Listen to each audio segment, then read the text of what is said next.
I knew something was wrong the second I walked into the lobby and felt the silence hit me like a draft. Usually, Monday mornings at CorePath buzzed with caffeine and chaos. Project managers faking importance with their clipboards, interns sprinting with Starbucks trays, analysts whispering about who was sleeping with whom. But that morning, the air was different. Thicker, watchful. And then I saw it. At the security desk, pinned under the cheap plastic cover where they normally kept parking notices, was my face. A full-color printout of my company ID photo. My smile looked forced, my hair flat from the day they'd taken it years ago. But it wasn't the photo that made me freeze. It was the words written in thick black marker across the bottom. Banned from this floor forever. I stopped breathing. The guard wouldn't look at me. He tapped his pen nervously against the desk, pretending to read a logbook. Behind me, the elevator dinged and swallowed a group of junior associates, all pretending they hadn't seen the notice. I swallowed, adjusted my bag on my shoulder, and forced my legs to move. No words, no confrontation, just silence. Because what was I supposed to say? That's me, the woman you've just branded like a criminal. I pushed through the glass doors and kept walking. My heels clicked against the tile, every step sounding louder than it should have. I felt eyes on me from every corner, but no one spoke. Cowards. For 12 years, I had been the one holding CorePath together, not the ones giving TED Talk-style speeches at town halls, not the culture guys who spent more time making vision boards than actual progress. Me, Mandy Lee, integration lead, compliance liaison, the one who made sure we didn't get shut down every time our executives tried to sprint through walls they didn't understand. And this was how they erased me. The humiliation was so sharp I could taste iron. They hadn't just fired me. They'd staged an execution. My face pinned like a wanted poster. Not employee, not person, just a warning. I walked out of the building without a word, the autumn air hitting me cold and raw. My phone buzzed with 2 unread emails from HR, subject lines dripping with finality. Exit protocol reminder and return of company assets. I didn't open them. Instead, I sat in my car, hands shaking, staring at the steering wheel like it might spin me back in time. 1 hour ago, I'd been reviewing the last set of compliance triggers for the CorePath-Vicenda merger, a $500 million deal plastered across every news site. I was the one who held the clearance certificate, the neutral witness authority. My name was on the federal filings, not Tate's, not Mallory's, mine. And now I was banned. I thought of every birthday missed because of late-night server migrations, every holiday dinner interrupted by a frantic call from legal. Every time I sat silently in meetings while men who couldn't even read the integration reports used my work to boost their LinkedIn profiles. For years, I had convinced myself it was worth it.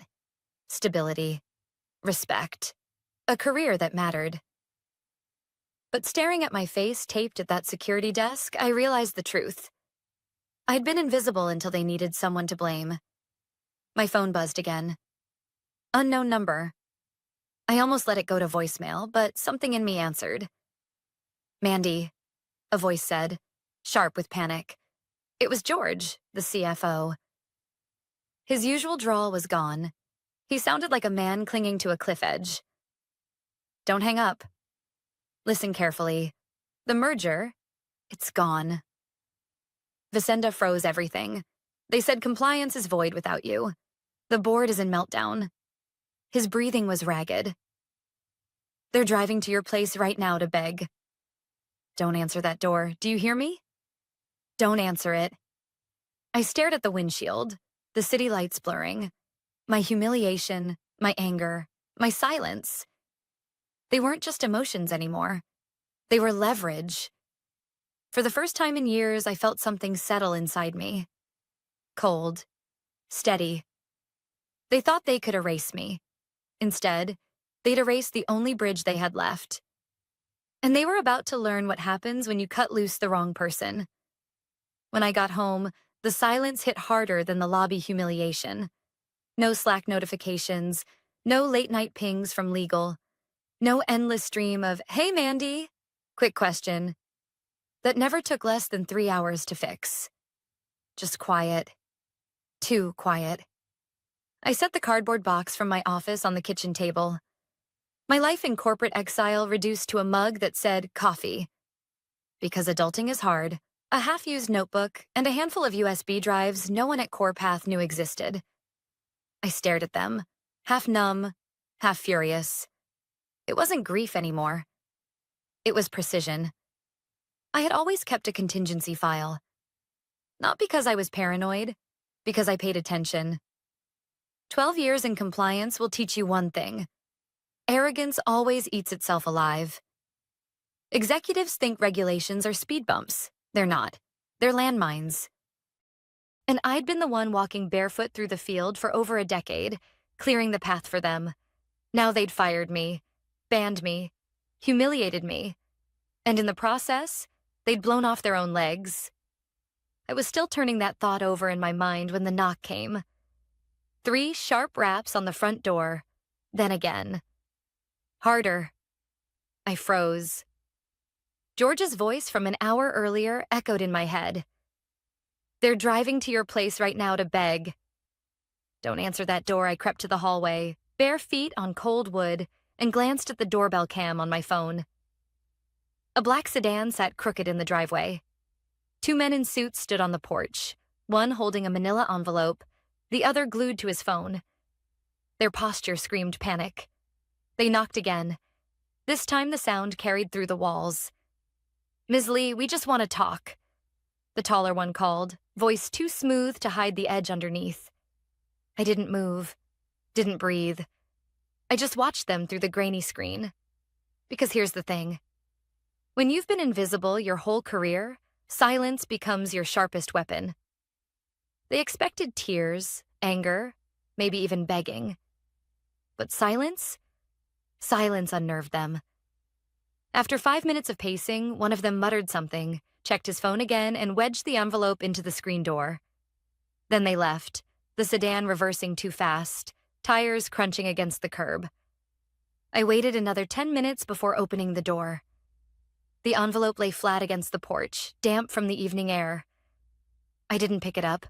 I didn't need to. I already knew what it said. Apologies. Offers. Empty promises wrapped in corporate jargon. They still thought this was about my job, but they didn't understand. I wasn't playing for a seat at their table anymore. I had built the table. I had wired the locks. I had written the clauses they were now tripping over like blindfolded children. I poured myself a glass of water, sat back down at the kitchen table, and finally pulled the notebook from the box. Its cover was battered, corners bent, but inside my handwriting was neat, meticulous. On page 47, highlighted in angry red ink months ago, was Clause 12B. Termination of the named liaison without formal substitution and recertification voids compliance status and suspends acquisition standing plain English. Fire me without replacing me, and the $500 million merger becomes a legal paperweight. I traced the words with my finger, letting the reality sink in. They hadn't just humiliated me, they'd detonated their own future. My phone buzzed again. A text from Kyle, my old assistant. "Everyone's freaking out. Did you hear something? Legal is blaming finance. Finance is blaming HR. What's Clause 12B? I stared at the message, my lips curving into something between a smile and a grimace. For years, I'd carried the weight of their ignorance, their arrogance, their laziness. Tonight, for the first time, it wasn't my burden anymore. I typed a reply slowly, deliberately. Check the protocol. Page 47, then hit send. No explanation, no hand-holding, just the fuse. I set the phone down and leaned back in my chair. Outside, the sedan was gone, but I knew it wouldn't be the last visit. Desperation has a way of circling back. But tonight, the house was quiet, and I finally felt something I hadn't in years. Control. They thought they'd banned me from their floor forever. What they didn't realize was that I had already taken the ground out from under them, and the fall had only just begun. By Tuesday morning, the cracks were showing. I didn't have to guess. I could hear it through the grapevine. My phone buzzed nonstop, not with calls I intended to answer, but with texts, screenshots, whispers forwarded from people still inside CorePath. The first was from Kyle. Emergency all hands. CFO looks like he hasn't slept. Tate keeps saying it's just a technical glitch. But legal is yelling it's a compliance void. People are whispering about you. I almost laughed. For 12 years, I'd been invisible. Mandy in integration. The one who kept the plumbing from exploding while the executives posed for LinkedIn photos. Now suddenly my name was on everyone's lips. Not out of respect, but fear. The irony was almost poetic. By mid-morning, the news started leaking beyond the walls. A blind item on a finance blog.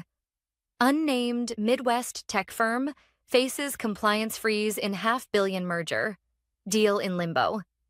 They didn't need to name CorePath. Anyone in the industry could connect the dots. The fallout moved fast. At 10:15, Kyle messaged again.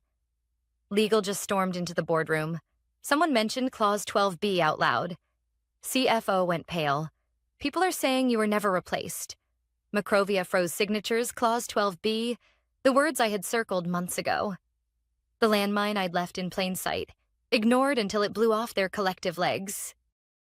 Inside the glass tower, panic spread like fire in dry brush. HR blamed legal. Legal blamed finance. Finance blamed the COO. And all of them quietly blamed me.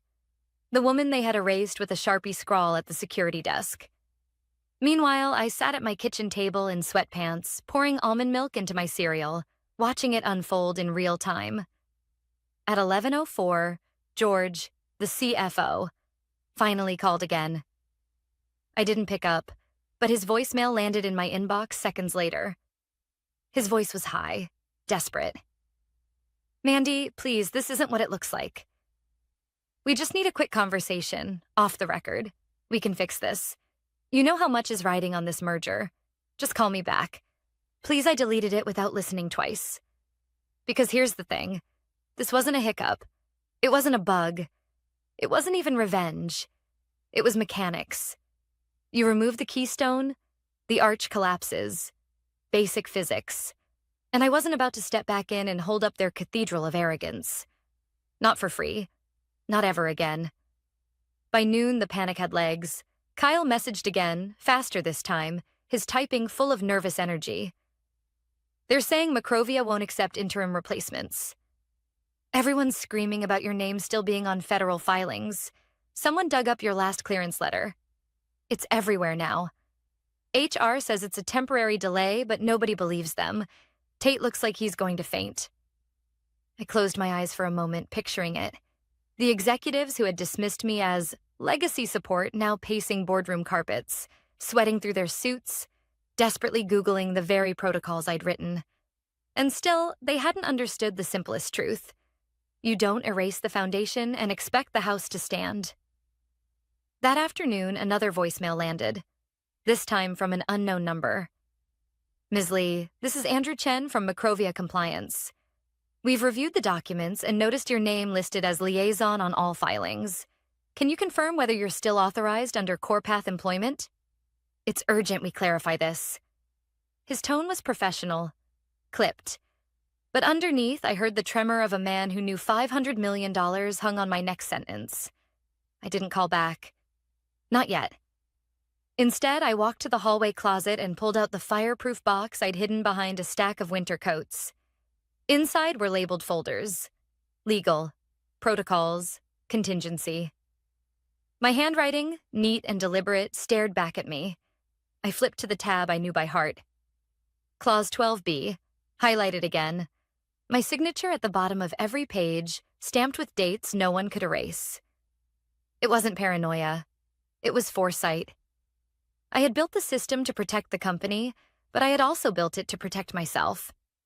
Because after years of watching arrogance eat through compliance like acid, I knew the day would come when they'd decide I was optional. And when that day came, I'd be ready. By evening, the headlines grew bolder. CorePath Vicenda deal stalled amid compliance dispute. The words hit the finance feeds like a dropped grenade. Stockholders started asking questions. Investors whispered about exit strategies. And inside the tower, I knew the boardroom tremors had become earthquakes. At 7:45, Kyle sent one last text before going silent. People are saying this is all because of you. Some are scared, some are impressed. HR just called you the missing piece. I don't know what to believe, but whatever you did, it's working. I stared at the message for a long time before setting my phone down. Whatever I did, I hadn't done anything. Not yet. All I had done was step back and let the structure collapse under its own weight. And tomorrow, when they realized the bridge was gone for good, the real storm would begin. By Wednesday morning, the silence shattered. It started with an email forwarded by Daniel, my lawyer. Subject line: urgent proposal, immediate engagement. The sender was HR, but the language had Tate's fingerprints all over it. Bloated buzzwords wrapped around a single plea. Come back. They offered double my salary, a new title, enhanced strategic authority, and a return package that read more like a ransom note than a contract. Daniel called me, voice calm as always. Do you want me to ignore it or respond? I thought about it for a long moment. Then I said, respond. But not as me.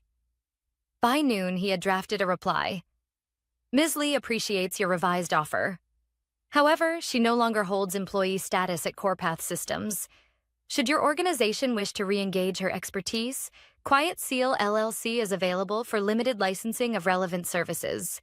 Market rates apply. Retainer required. Engagement subject to availability. Surgical. Precise. No emotion. When Daniel read it aloud, I felt something tighten in my chest, then release. For the first time in my career, I wasn't begging for a seat at their table. I was setting the price of admission. And I wasn't cheap. By 3 p.m., my phone lit up with texts from Kyle. The offer leaked. Everyone saw the reply. People are whispering like you're some kind of legend. HR is in meltdown. Someone pasted the message into a staff thread and it's everywhere. I could almost see it. Employees huddled around glowing monitors, reading the response in hushed tones. The same people who never noticed me before suddenly speaking my name like it carried weight. Not Mandy from integration. Not the invisible cog. But Mandy Lee, the woman who stopped a $500 million deal with a single missing signature. I closed my laptop, leaned back in my chair, and let the thought settle. This wasn't revenge. This was clarity. The knock at my door came just as the sun dipped low behind the trees. Not sharp this time, but hesitant. When I checked the camera, a woman in a slate gray blazer stood on the porch, clutching a leather folio like a life raft. She looked tired, desperate. I didn't open the door. She knocked again, softer. Mandy? It's Allison, from legal. Please, just 5 minutes. We need to talk. I stayed still, watched her shift her weight, glance at her phone, mutter something under her breath. Finally, she slid a white envelope under the door and left, shoulders hunched like she was walking through rain. I picked it up 10 minutes later. Inside was a formal letter of apology, stamped with CorePath's seal. Words like oversight, miscommunication, and unintended outcome filled the page. At the bottom, a handwritten note. Please, Mandy, don't let this end everything. I folded the letter neatly, slid it back into the envelope, and set it on the counter. They still thought this was about feelings, about loyalty, about me wanting back into the very place that had erased me. But the truth was simpler. I didn't want back in. I wanted out. And now, for the first time, I had leverage strong enough to make that permanent. That evening, I opened my laptop and filed paperwork for Quiet Seal LLC. 11 minutes later, I had a registered entity, a bank account pending, and a new email domain. Just like that, I wasn't an employee anymore. I was an entity, a vendor, a firewall with terms they couldn't dictate. At 9:30, Kyle texted again. You really did it. People are saying you turned the bridge into a toll road. Tate is furious. He keeps repeating that he'll fix it internally, but nobody believes him. Legal says Macrovia won't budge. I smiled at the phrasing. A toll road. Not burned, not destroyed. Just mine now. At 10:12, George left another voicemail, his voice breaking this time. Mandy, please. I'll authorize anything. Just tell us what you want. We're dead without you. Don't do this to us. I didn't delete it. Not yet. I listened twice, then set the phone down and made myself a grilled cheese sandwich. Because I had already decided. This wasn't something I was doing to them. This was something they had done to themselves. I had simply stopped holding the roof up. By Thursday morning, the headlines were impossible to ignore. CorePath-Visenda merger officially terminated amid compliance void. $500 million deal collapses, stock in freefall. CorePath faces investor revolt after legal oversight. I sat at my kitchen table in sweatpants, sipping warm coffee, watching the fallout unfold in real time. 3 screens lit up in front of me, none connected to Slack, none tethered to the company that had once dictated every waking hour of my life. At 9:04 a.m., my phone buzzed with another voicemail from George, the CFO. His voice was ragged, like he'd aged 10 years in 3 days. Mandy, this is catastrophic. The board is furious. Investors are pulling out. Visenda won't even return our calls. Please help us fix this. We'll meet any terms you ask. I let it roll into silence. Because what he didn't understand was this. I wasn't holding them hostage. I hadn't sabotaged anything. I'd simply stopped carrying the weight of their arrogance. And without me, their tower had crumbled. By midday, a screenshot leaked onto LinkedIn. It showed a photo, my photo, taped to the CorePath security desk with the words, "Banned from this floor forever." Someone had added a caption. "How you treat your veterans tells the rest of us everything we need to know." It spread like wildfire. Former employees chimed in. Clients shared it quietly. Even someone from Visenda's leadership liked the post. The symbolism was too sharp to miss. The woman erased was the same woman who held the entire deal together. Inside CorePath, chaos metastasized. One of Kyle's texts painted the scene. Emergency board session. No bagels, no small talk, just screaming. Tate tried to spin it, said they could rebuild trust. Someone in legal laughed out loud. The lead investor asked, "Who authorized termination without transition?" Everyone stared at their shoes. By evening, Daniel forwarded me one last offer. Triple salary, executive title. An apology letter drafted by PR. It was a desperate Hail Mary, the kind of document that smelled of cold sweat. I didn't even bother to read it all the way through. I just told Daniel to reply with the same message as before. Quiet Seal LLC is available for licensing. Retainer required. Market rates apply. No drama, no emotion, just terms. At 7:13 a.m. Friday, the final blow landed. Visenda released a statement. Due to unresolvable compliance discrepancies and personnel irregularities, Visenda Group has terminated acquisition proceedings with CorePath Systems. We wish all parties well. 4 sentences. Cold. Surgical. By 9 a.m., CorePath stock was in freefall. Investors fled. The CFO resigned mid-call, citing family reasons. HR bled staff in waves. And Tate, the man who had strutted into all hands with startup cult energy, reportedly left the building through a side exit, face pale, suit wrinkled, swagger gone. And me? I didn't go back. Not even when another courier left a velvet box on my porch that afternoon. Inside was a simple note, handwritten on Visenda stationery. Next time, they'll know who built the bridge. RM, CEO, Visenda Group. No pitch, no offer, just recognition. The kind that doesn't come with confetti, but lands like a gavel. I placed it on my bookshelf between the merger binders and Quiet Seal's incorporation papers. Because by then, Quiet Seal LLC wasn't just an idea. It was alive. My inbox pinged with contracts. 2 new clients. One of them was CorePath itself. They didn't want to, but they had no choice. They needed the very infrastructure they had once dismissed as legacy. And now, I controlled the keys. I charged them 4 times the original rate. They didn't complain. They knew better.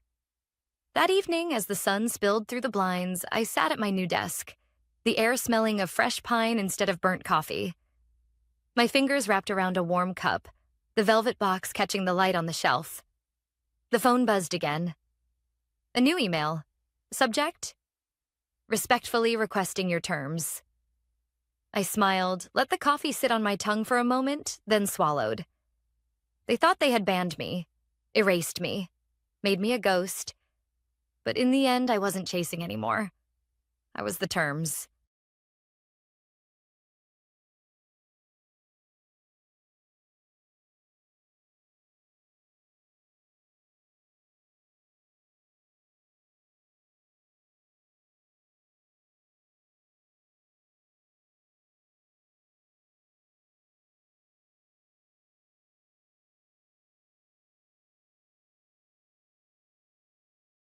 Here's a hoodie and a $50 card, she said, her voice sugar-coated but smug, like she was auditioning for some nepotism-sponsored reality show.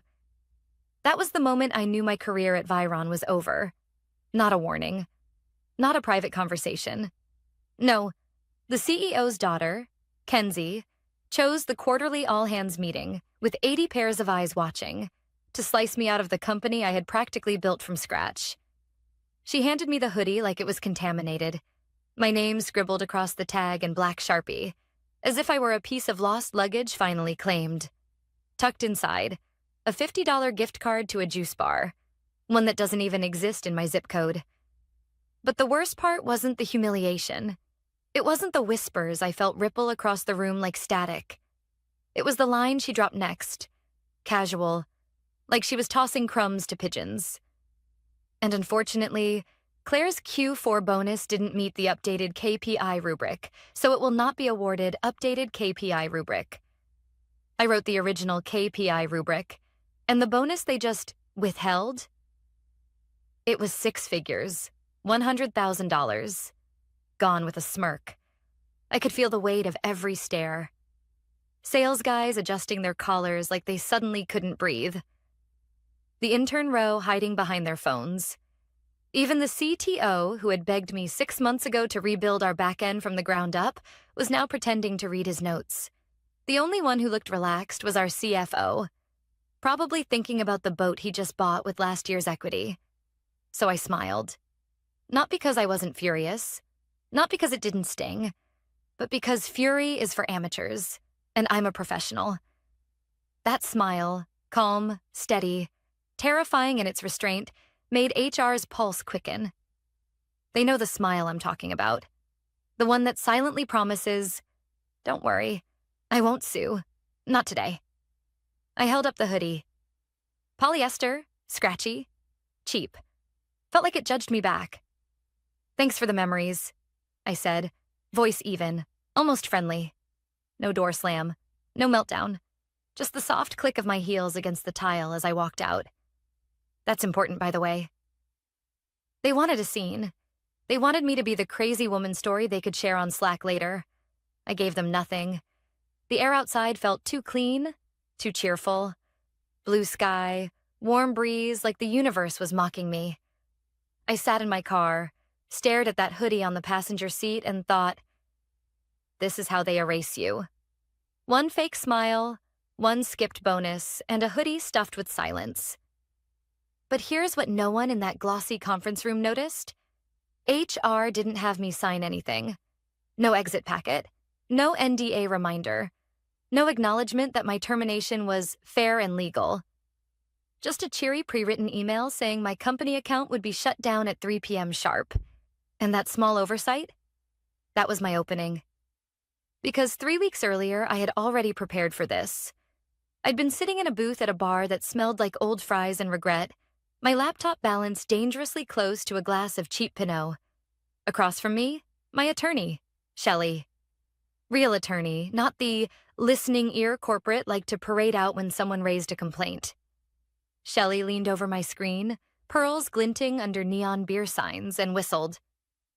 Claire, are you sure you want to go through with this? I nodded, calm, certain. They've been treating me like an employee. But I've been acting like an owner. Time to get some insurance. That insurance? A clause. Buried so deep in our vendor contracts, it practically wore camouflage. Clause 14.3a. It tied my employment directly to the licensing of the very platform the company ran on. The platform I had built through my LLC, quietly invoicing under operations architecture and integration. If they terminated me without formal review and documented cause, the license revoked instantly. No lawsuit, no arbitration, no warning, lights out. Was it petty? Maybe. Was it legal? Absolutely. That night, while Kenzie rehearsed her Instagram live about gratitude rituals, I was encrypting backups, notarizing contracts, and placing one printed copy of that clause in a fireproof box in my attic. So when she handed me a hoodie and tried to erase my legacy with a $50 juice card, I didn't scream. I didn't fight. I thought one thing: activate clause. Because walking out of that office wasn't an ending. It was the trigger. And Kenzie? She had just pulled it herself. 3 weeks before the hoodie hit my desk, I was already preparing for the worst. It wasn't paranoia. It was survival. Because when you've been in corporate long enough, you can feel when the winds shift. The sudden change in meeting invites. The way your monthly reports stop being circulated. The way people you trained begin speaking over you, parroting your own ideas back to you like they invented them. It's not subtle. It's death by 1,000 cuts. And Kenzie, our CEO's daughter, wasn't exactly subtle. She floated into Viren straight from a lifestyle blog, armed with pastel blazers, buzzwords about radical alignment, and the confidence of someone who had never had a performance review in her life. She didn't need to earn respect. She inherited it. And she decided I was in her way. At first, it was the small things: my name disappearing from project updates, my seat accidentally missing from strategy sessions, budget approvals routed through new culture committees stacked with her friends from yoga. She never came at me directly. She didn't have the spine for that. No. Her weapons were passive aggression and vague jargon. If I flagged a problem in a meeting, she'd tilt her head and say, "I think Claire's perspective comes from a scarcity mindset." Scarcity mindset. I was trying to keep us solvent while she billed the company for team healing ceremonies that were basically drum circles in the break room. That's when I started documenting. Every suspicious Slack deletion. Every wellness vendor invoice that turned out to be a DJ or a palm reader. Every payroll anomaly that somehow benefited her circle. I didn't dump it into the company drive where it could vanish. I kept it in private folders, color-coded, encrypted, backed up twice. One folder even had a joke label: Petty Cash and Petty Queens. But documentation wasn't enough. I needed protection. That's when I called Shelley, my attorney. 42, cynical, pearls like brass knuckles. She'd seen more boardroom betrayals than most TV dramas. We met at a dive bar, laptops open between half-eaten fries. "Claire," she said, scrolling through the contract on my screen. "This is elegant. You sure you want to use it?" "Not yet," I told her, "but I want the safety net." The clause was simple, buried deep in our vendor consolidation contract. While everyone else obsessed over flashy UI updates and sales funnels, I had quietly rebuilt our back-end architecture. Clean, scalable, mine. And here's the kicker. I built it through my LLC. On the ledger, it looked like just another vendor. Ops, architecture, and integration. Nobody noticed when the invoices shifted. Nobody read the fine print. Clause 14.3a. In plain English: if the company terminated me without formal review and documented cause, the perpetual license to the entire back-end stack revoked instantly. No court battles. No arbitration. Just gone. It passed through legal without a question, rubber-stamped by a department too busy drowning in red lines to notice one more paragraph. I didn't want to use it. Let's be clear. I loved my work. The systems, the build, the people who actually cared. But every time Kenzie smiled with those bleached veneers and called me Claire Bear in meetings like I was her pet, I felt the trigger twitch. And when I caught her deleting budget reallocation messages from Slack, I knew the countdown had begun. So when HR fired me with a hoodie and a juice card, without signatures, without process, I knew exactly what they'd skipped over. I walked out calm, sat in my car, opened my personal laptop, the one I never connected to company Wi-Fi. On it, a very specific file in a very specific encrypted partition, labeled simply Clause 14.3a trigger.pdf. I didn't hit send. Not yet. Timing is everything. Because here's the thing. When you leave a company like that, silence is scarier than rage. Rage they can spin as bitterness. Silence? Silence makes them paranoid. It makes them wonder what you know, who you're talking to, what's about to drop. And sure enough, within days, cracks began to show. The finance team accidentally sent a corrected revenue projection, off by $900,000.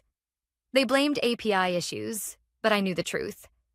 They didn't understand the two-step audit process I'd designed. I never gave them the playbook. Then came the tech unraveling. A microservice collapsed during a client demo. The DevOps contractor, handpicked by Kenzie because he ran vision board sessions, couldn't even navigate the schema. My naming conventions were a foreign language to him. Meanwhile, customers started tweeting about delayed fulfillment. The trust was leaking. And me? I stayed silent. No updates on LinkedIn, no rage posts, no cryptic subtweets. Just gone. Because I knew what they didn't. Behind the scenes, Monolith Capital was preparing to pour $50 million into our Series B, and due diligence was already underway. Every spreadsheet, every vendor agreement, every contract was being combed through with a magnifying glass. And buried in those contracts, quiet and invisible, was my clause. Kenzie thought she'd erased me with a hoodie. But what she'd actually done was flip a switch she didn't even know existed. And soon, that switch would light up the entire boardroom. It started with whispers. 2 days after I left, my phone buzzed with a message from a former teammate. Claire, did you know the finance team is panicking? They can't reconcile Q4 numbers. I didn't answer. I never do. Silence unnerves people more than words. By the end of that week, Monolith Capital had begun their due diligence for the Series B round. $50 million was on the table. Every contract, every vendor agreement, every licensing clause was being dissected. And suddenly, Viron's polished exterior was looking less like glass and more like ice. Cracks spreading if you knew where to look. The first crack came from finance. A revised revenue projection landed in Monolith's inbox, short by almost $1 million. The excuse? QuickBooks API delays. The truth? They didn't know how to run the reconciliation system I'd built, because I never gave them the full playbook. Why would I? You don't hand blueprints to the people sharpening guillotines. Then came operations. 3 microservices collapsed during a client trial. The DevOps contractor, Kenzie's friend from some vision board retreat, couldn't navigate the schema. My architecture was solid, but it required context. Knowledge management doesn't happen by osmosis.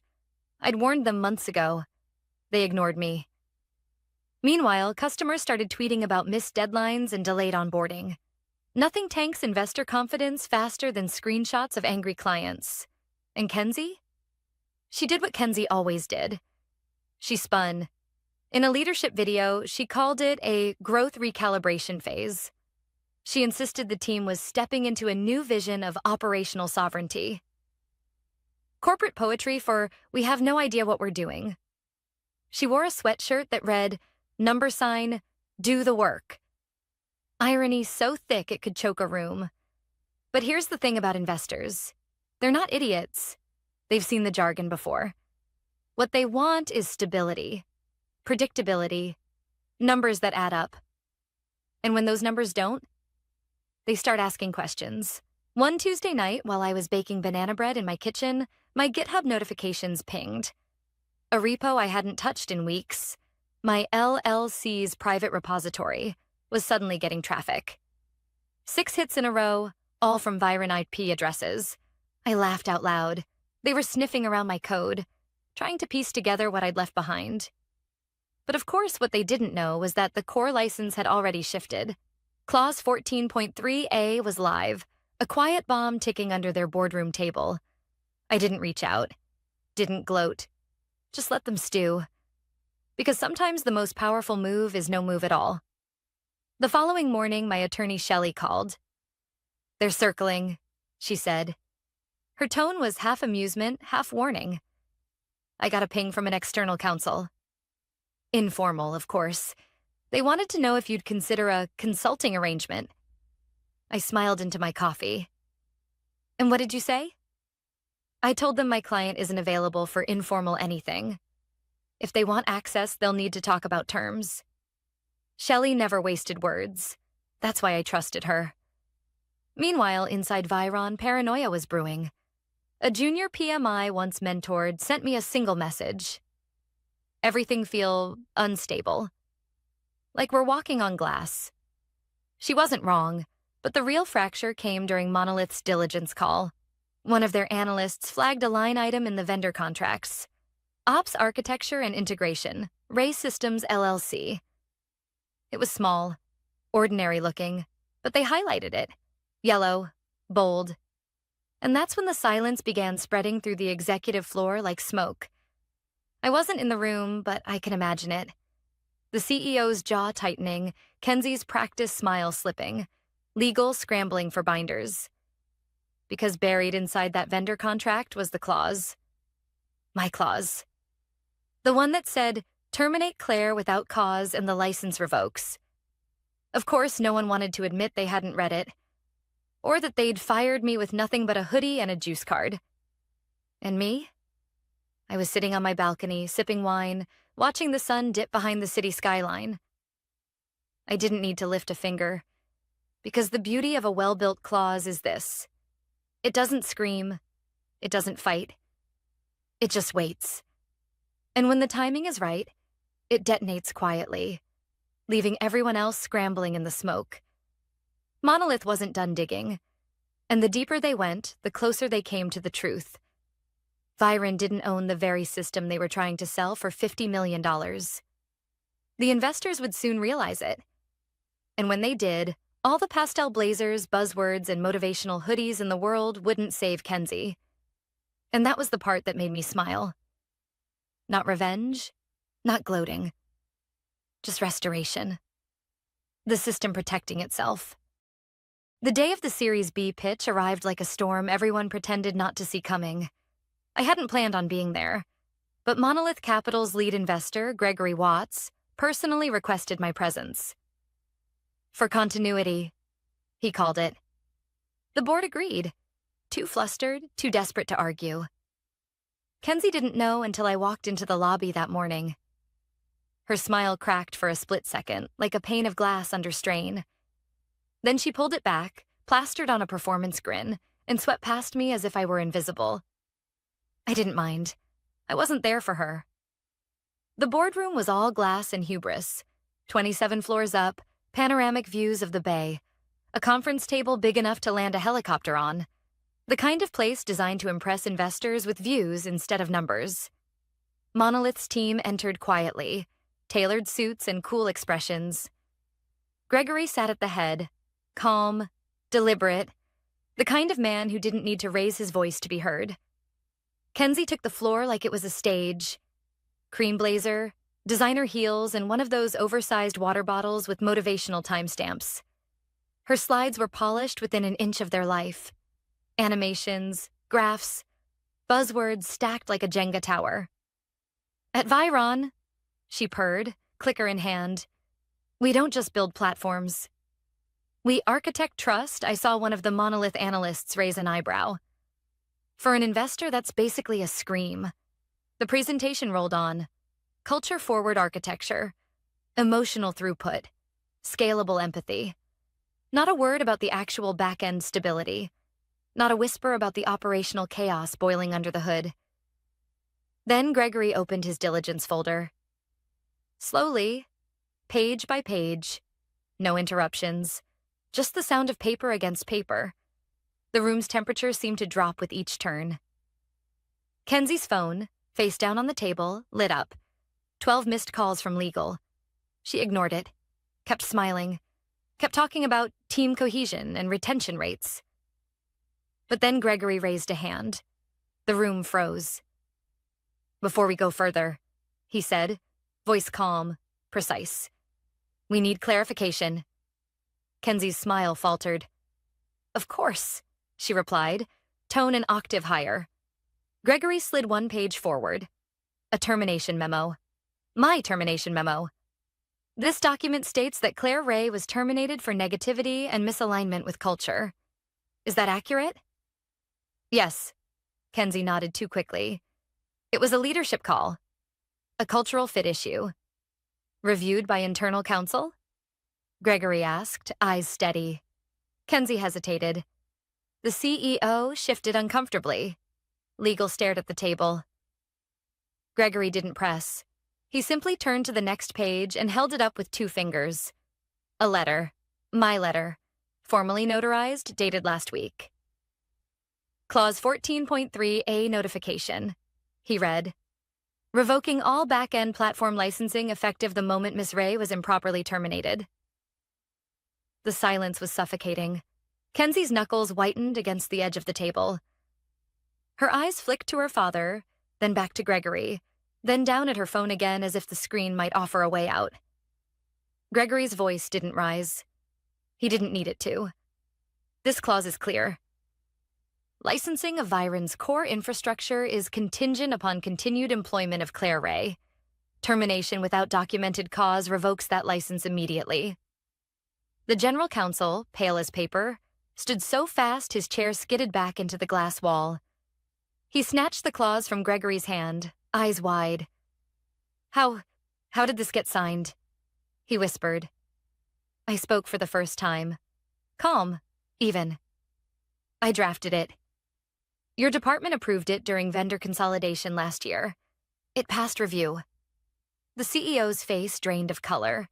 Kenzie opened her mouth, hands flailing. "This is a technicality." "No," Gregory cut in, sharper now. "This is ownership." He tapped the projection screen still displaying Q1 2026 roadmap. "What you're pitching here assumes platform stability. But without this license, you don't own your own product, which means every investor in this room is being shown vaporware." The room didn't breathe. The CTO buried his face in his hands.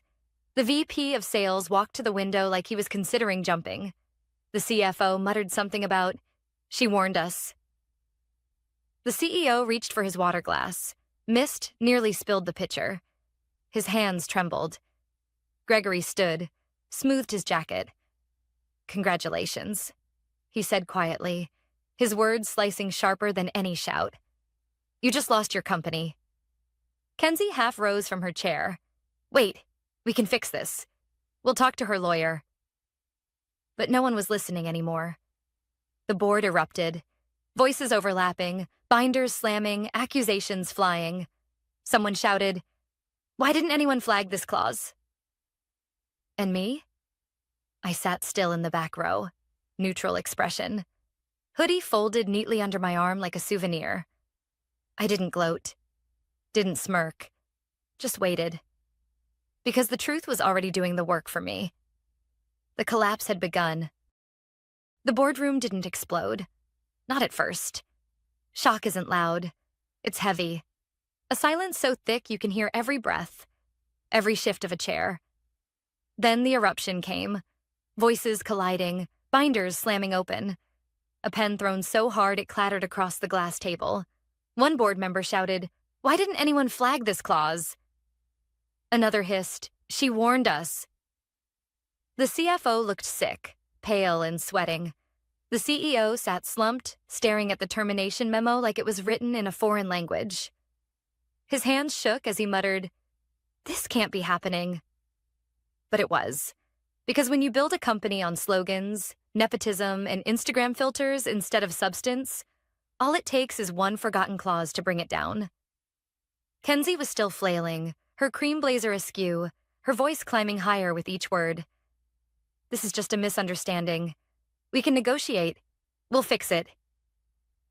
But no one looked at her. She was background noise now. Gregory didn't even raise his voice. He simply slid the clause across the table like it was a final exam graded in red ink. "Without this license," he said evenly, "Viren has no product. Which means you have no company. Our position is clear." Then he turned to me. Just a glance, steady and knowing. A nod. And he walked out. The sound of the glass doors closing behind Monolith's team felt like a coffin lid sealing shut. No one moved to stop them. I stood slowly, hoodie tucked under my arm like a reminder of where this all began. My heels clicked against the polished floor as I walked toward the exit. No dramatics. No last speech. Just calm control. As I passed the catering table, I paused, looked down at the hoodie. Company logo screen printed like a participation trophy. I dropped it in the trash without a second glance. The hallway outside was quiet, bright, peaceful. That's when my phone buzzed. A new email. Subject line, "Let's talk acquisition. Your terms." I exhaled. Slow, steady. Not exhaustion. Release. Because here's the truth. Revenge wasn't the point. Not really. It wasn't about humiliating Kenzie or watching the CEO squirm. It was about restoration. For months, years even, I'd watched real work get erased. I'd watched competence pushed aside for connections. I'd watched someone who contributed nothing siphon resources, steal credit, and smile through every lie. And when I raised concerns, I was told to focus on positive forward momentum. Translation, shut up and let the rot spread. That day with the hoodie and the juice card? That wasn't just an insult. It was an attempt to erase everything I had built. My systems, my legacy, my worth. So I built protection into the very bones of the company. A clause that didn't scream, didn't fight. Just waited. And when they pushed me out without cause, they triggered it themselves. The collapse wasn't me swinging an axe. It was them cutting through their own support beams. All I did was step aside and let gravity do the rest. Walking out of that building, I realized something. The most powerful response to betrayal isn't anger. Anger makes you reckless. It feeds the narrative that you're bitter, unstable, replaceable. The real power is calm, preparation, patience. Because silence makes people nervous. Documentation keeps you safe. And sometimes the best revenge is simply letting people trip over the traps they set for themselves. I didn't need to scream or post cryptic goodbyes on LinkedIn. I didn't need to prove them wrong in words. I had already done it in structure, in contracts, in systems that outlasted their slogans.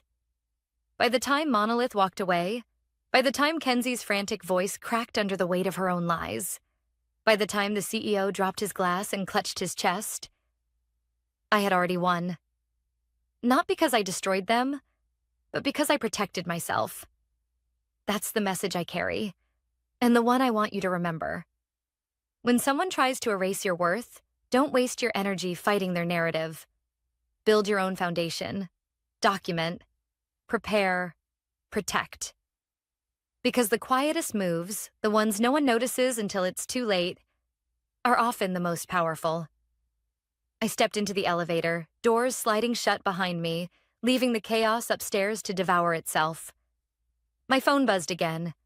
Another email, another opportunity. And I smiled. Not the smile HR fears, not the smile of someone plotting revenge. The smile of someone who finally got their restoration.